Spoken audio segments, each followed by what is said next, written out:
Am I the a-hole for saying if dad's affair partner needs more help, it should come from her kids because I don't care about what happens to her? I, 16 male, live with my dad, his affair partner, now wife, and her 2 kids, 12 and 8. I have an older sister, 19 female, who's in college.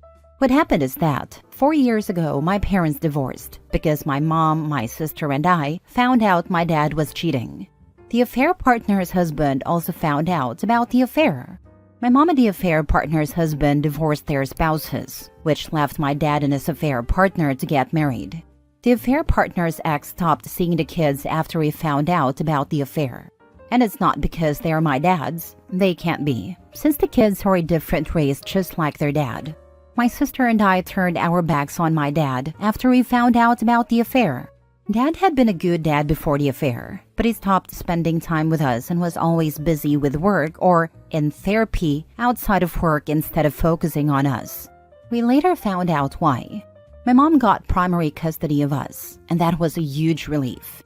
But mom died unexpectedly last year, and then I had no choice but to move in with dad and his affair partner. They tried to convince my sister to move in too, but she was going away to college and wanted nothing to do with them. When dad's affair partner suggested she should stay a while, my sister told her to die. Then she blocked my dad on her phone and only talks to me. We talk almost every day, and I keep her updated on how awful it is living with them. My dad made me go to therapy with them, but the therapist fired us because I wouldn't engage, and my dad insisted she find some way to help us. My dad and I argued, and I told him I didn't want to try or make things work. He told me we needed to because I couldn't hide behind my mom anymore. He said he was sorry for upsetting me and my sister, but we should try to understand that he fell in love. I told him I didn't care, and that I was only there until I didn't have to be, and then I'd do what my sister did. I do have other family, but none in the same state, and that's a big deal. My grandparents tried to get custody of me, but apparently, being 16, it doesn't matter because being out of state and having a living parent makes that a huge no. Now my dad and his affair partner are expecting a baby, and she has a bunch of complications. She has been sick a lot, bleeding a lot, and apparently her blood pressure is really bad. My dad and she wanted me to help her out when I get back from school and take care of things until my dad gets back, but I said no and ignored them. I actually just come home late after school, and if she asks me to get her water or whatever when I'm at the house, I ignore her. They told me how serious all of this is, that she could die and a baby could die, and that I need to help because of how serious this is. I told them they should ask her kids for help because I don't care what happens to her. I said I don't even want to be here and never want to be here. I told them they were sick and that they needed to leave me alone because they weren't making a family out of the mess they created. They went nuts about how her kids are younger and how I should care for any human life. Am I the a-hole? Now for the top comments. Not the a-hole. Your father is an absolute POS. Instead of helping you grieve your mother, he decided to add another problem to your life by impregnating his affair partner. But what else can be expected from a cheater? He thought mom dying would get me and my sister back in his life. He didn't expect my sister to block him and for me to keep the walls up and the emotional distance going. But he proved to us how crappy he is, and we don't want to be a part of his new family. I wonder if his affair partner is freaking out that he'll cheat now that she's basically stuck doing nothing most of the day. 12-year-old too young to fetch a glass of water? Dad and affair partner are vile, and her kids may be a tad bit entitled. Not the a-hole. I don't think the kids are entitled. I think she just doesn't want to ask. Yeah, maybe entitled goes too far. We don't know their side. She's certainly enabling them in that direction though. I think the oldest has some issues with dad's affair partner because of the cheating and breaking up their family too. It doesn't look like they're too close. Next story. Am I the a-hole for telling my parents they'll lose my brother if they can't accept he doesn't want to date after losing his wife? My brother, 34 male, became a widower 8 years ago, and since then, he has remained single and has expressed that he does not wish to date or marry again. He has 2 children with his late wife who are 13 and 11, about to be 12. For about 4 years now, my parents have questioned why he doesn't try to meet a nice woman, or why he isn't finding more lady friends to spend time with, to quote them. His answer has always been that he does not wish to find anyone else. My brother attended grief therapy for a number of years.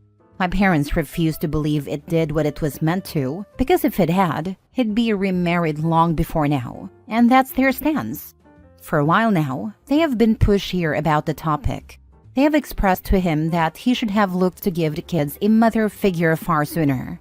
And they told him all the reasons he should have remarried, including the fact that he and his late wife had wanted 5 kids, and that he has 2 but could have more with another wife. He told them he didn't want children with another woman, and he didn't want another wife, girlfriend, or lover.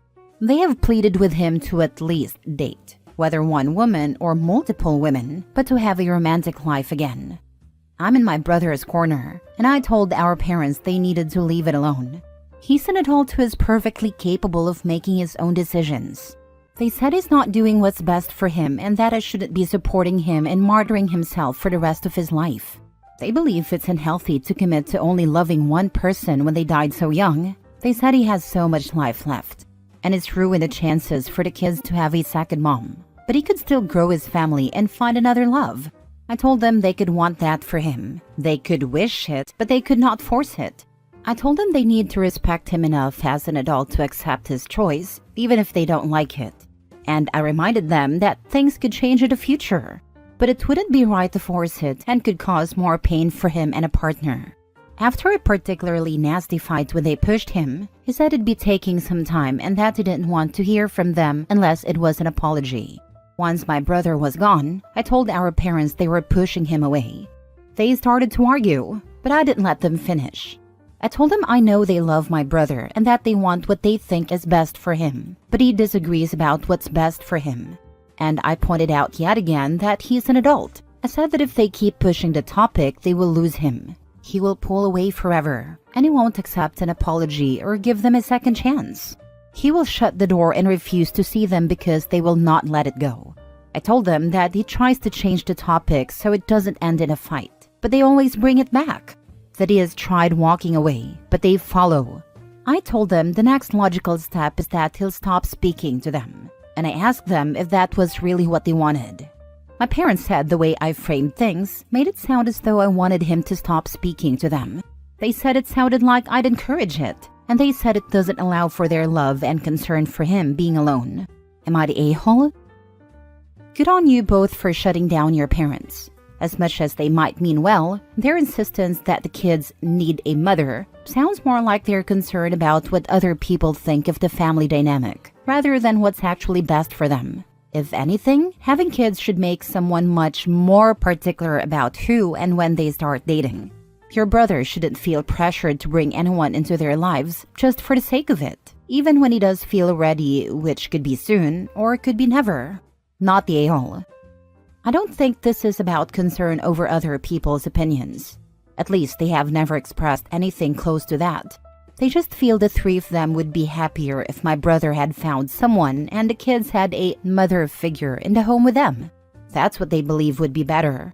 They don't see how it could be far worse overall. So really, I think they're just projecting what they feel onto my brother. They're so focused on getting your brother to find a mother figure for the kids. But have they ever spoken to the children to get their opinion on the matter? They may not even want a mother figure and might be happy with how things are right now. Or is it also a case of screw their feelings? We know what's best for everyone. They haven't spoken to the kids, but I know from conversations that they don't want another mom. The topic was brought up because of things kids said at school that bothered them, and they admitted they didn't want another mom. They hate the idea of someone trying to take their mom's place like that. Next story. Am I the a-hole for saying this to a woman who wished death on my kids? I, 30 female, have been married to my husband, 29 male, for 3 years, and we've been together for 9 years in total. We share 2 beautiful kids, 3 female and 7 male, and he has a child from his previous relationship, 11 male. That's where the issues lies. 11 male's mother is a heinous human being. When she found out I was pregnant with my son, she took the son she shares with my husband, cut all contact, and told my husband that since he had a new child on the way, he should just focus on that instead of their child together. She went missing with the child for 3 months and was found by our PI in Texas, where she was summoned for a court hearing regarding custody. She was granted 40% custody, and my husband was granted 60% custody and physical custody, meaning wherever dad lives, the child will go to school in that district. All the while, she was verbally harassing me and blaming me for having to go to court, saying I wanted her son so bad. That is the farthest from the truth. Fast forward and I get pregnant with my daughter. Her verbal abuse has not stopped. She and I had words because I told her she needed to leave us alone and stop harassing us. She wished death on my, at a time, unborn daughter and called my son stupid because he has autism. I was recording the conversation so I wouldn't lose my temper, and I was 7 months pregnant. At a time in 2020, she met a financially stable man, 34 male, with 3 daughters. She started going on lavish vacations, and suddenly we were broke, bitter, jealous, and miserable. Because we couldn't live like her, simply because my husband asked for help with her son's medical payments as stated in the court order. One of the teachers at her son's school called CPS due to domestic violence in her home. And she blamed me, of course, even though I knew nothing about what was happening to her. The case was found undetermined due to a lack of evidence, but her household was deemed moderately safe on 3-level scale, moderate being in the middle. Fast forward, we moved somewhere in the same county as her, but the school was about 30 minutes away from her home and 5 minutes from ours. Life happened, and we ended up having to move closer to my mother due to her health. Of course, the mother refused to transport her child to and from school on her scheduled days, Wednesday night, Thursday, and every other Friday. Again, the verbal abuse continued, calling us pieces of trash, saying we would never be her, blah blah blah. She never took accountability for her wrongdoings. She maliciously mentioned my children again, saying she hoped my kids would die and that they would never last in this world with a mother like me. Then I remembered her grandpa, who raised her, had died less than 6 months ago. In response to her poison about my children, I told her I would dig her dead daddy up and piss in his mouth for the way she was talking about my kids. Would I really do that? No, absolutely not. But I wanted to cut her the same way she was cutting me. She started crying on the phone. I do kind of feel bad, but a part of me doesn't at the same time. Am I the a-hole? Now for the comments. No, definitely not the a-hole. You definitely wouldn't be doing that. When such an a-hole of a person won't leave you alone, you gotta do something to kick him out of your life. Good job, girlie. You were pushed to your limit. Wishing death on your kids is beyond cruel, and it's understandable that you reacted strongly. When someone resorts to wishing death on kids, they've clearly lost all senses of decency. Your reaction makes sense. Definitely not the a-hole. People love to dish out, but cry as soon as you match their energy. Was it mean? Yes, but so were her comments about your actual living children. To answer some of the questions. 1. Were you and your husband having an affair? No. I moved to a new city and knew nobody. So I went to Facebook and added a lot of people from the city I was in that were around my age. That's how I found my husband. I never knew any of them existed prior to being with him. 2. Courts or police? Yes, there is an open custody case, and we are waiting for the day to arrive. Yes, there is an open lawsuit I have against her. Yes, it involves 9 to 10 years worth of documentation. 3. Where is your husband? My husband is here. He works 12-hour shifts, and we deal with these things together. When I'm on the phone with her, he is in the room responding as well. The mother does not want to go back to court. She has stated this many times. She's trying to fight for a way to cease and desist. 4. Why respond to her at all? How else am I supposed to get documentation to show her craziness to the courts and prove she's unstable? Patience is key, but yes, it does come at a price. 5. Why stoop to her level at all? I'm typically not a vengeful person. I'm very nonchalant and laid back. I don't like fighting or arguing. But what I don't like more is abuse toward children. I saw red. I apologize. I know what I said wasn't right. But if someone said that about your child or children, how would you react? Last story. Am I the a-hole for supporting my friend who unalived a man? I'm having an argument within my friend group and I'm basically being told I'm sick in the head. Long story short, I have a friend I went to college with and have stayed casual friends with for about 12 years. He's not a part of my immediate friend group, but we talked every now and then. I mainly saw him every time I went to the doctor's, which isn't very often since he worked there and had talked to him. But call him Jeff for the sake of this story. Jeff shot his sister's boyfriend in the face. He did this because he found out his sister's boyfriend was essaying his 6-year-old daughter. His sister was responsible for babysitting his daughter while he was at work, and that's when the essay was occurring. Jeff found out because his daughter told him. Jeff then, probably without thinking and in a fit of rage, called his sister and asked her to have her boyfriend come outside with his daughter's Nintendo Switch, which he had left her that day. Jeff then offed him in the alley. I don't think Jeff is wrong. I don't blame Jeff for what he did. And I don't look at him as an evil person. I don't have any sympathy for his sister's boyfriend. I support Jeff. My friends think that I don't have morals because Jeff is a murderer. They don't believe any murder is justifiable. One of my friends, who is very religious, says that Jeff is going to hell, and the two wrongs don't make a right.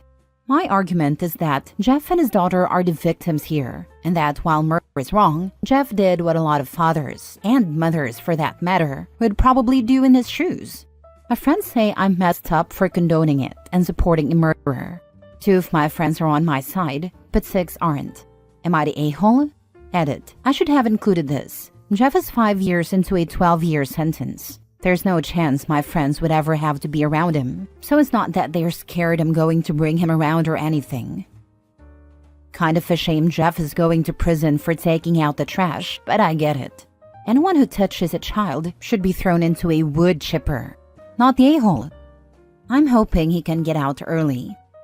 That's the only sad part of this, missing out on seeing his little girl grow up. Very true, but at least he has the comfort of knowing that she won't be victimized again by that particular POS. Hopefully her aunt is also never allowed anywhere near her. Not the a-hole, it was justified. Some people just don't need to exist. This was part of my argument. I don't have any sympathy for pedos and rapists. Morality shouldn't apply to those who don't have it.